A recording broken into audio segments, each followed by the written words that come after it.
بسم اللہ الرحمن الرحیم۔ السلام علیکم، آپ لوگ دیکھ رہے ہیں میرا چینل مسٹری مجھے اسٹوری۔ آئی ہوپ آج کی ویڈیو پسند ہے، اگر پسند ہے تو پلیز لائک ضرور کر دیں اور میرے چینل مسٹری مجھے اسٹوری کو سبسکرائب کر دیں۔ چلتے ہیں اپنے آج کے واقعے کی طرف۔ آج کا واقعہ ہے نصرانی غلام عداس کے اسلام لانے کا ایمان افروز واقعہ۔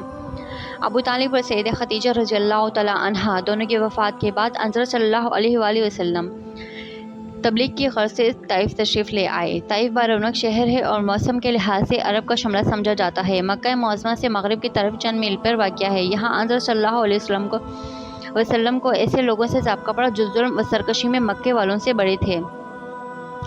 طائف کے بڑے بڑے چودھریوں نے شر کی اچکوں کا ہچکا دیا، جنہوں نے حضرت صلی اللہ علیہ وسلم پر پتھراؤ کر کے انہیں لہو لہان کر دیا، اور حضرت صلی اللہ علیہ وسلم گھبرا کر انگوروں کے بیلوں کے سائے میں جا بیٹھے۔ قریش مکہ کے بڑے چودھری رابعہ کی ذمہ داری میں طائف میں تھی۔ طائف کی رابعہ کے دونوں بیٹے شعبہ اور عتبہ یہاں آئے ہوئے تھے۔ رسول اللہ صلی اللہ علیہ وسلم کو اس حال میں دیکھ کر انہیں ترس آ گیا اور اپنے عیسائی غلام عداس کے ذریعے پلیٹ میں انگور کے خوشے رکھ کر دیے۔ حضرت صلی اللہ علیہ وسلم بسم اللہ پڑھ کر تنول فرمانا شروع کر دیا۔ بسم اللہ پر اس عداس کے تعجب کی کوئی حد نہ رہی اور عرض کیا، اے صاحب، اس بستی کے رہنے والے تو یہ کلمہ نہیں پڑھتے، خدا را مجھے بھی اس کی حقیقت بتائیں۔ رسول اللہ صلی اللہ علیہ وسلم، تمہارا وطن کہاں ہے اور مذہب کیا ہے؟ عداس، میرا وطن نینوا ہے اور مذہب نصرانی ہوں۔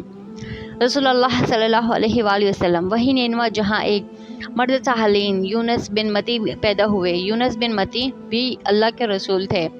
عداس، یونس بن متی کو آپ کیسے جانتے؟ رسول اللہ صلی اللہ علیہ وسلم، یونس بن متی میرے بھائی تھے، میں بھی نبی ہوں۔ رسول اللہ صلی اللہ علیہ وسلم کی زبان سے یہ کلمات ابھی پورے ادا نہ ہوئے تھے کہ عداس نے سر سے لے کے پاؤں تک رسول اللہ صلی اللہ علیہ وسلم کی روئی کو بوسہ دیا۔ شعبہ یہ منظر دیکھ رہا تھا، اسے رہا نہ گیا اور غلام واپس لوٹا تو بدنصیب، تو اس شخص سے کس غضب کے عقیدے کا اظہار کر رہا تھا؟ عداس نے کہا، اس وقت دنیا جہاں میں یہ شخص سب سے بہتر ہے، اس نے مجھے ایسی باتیں بتائی ہیں جو کوئی دوسرا نہیں جان سکتا۔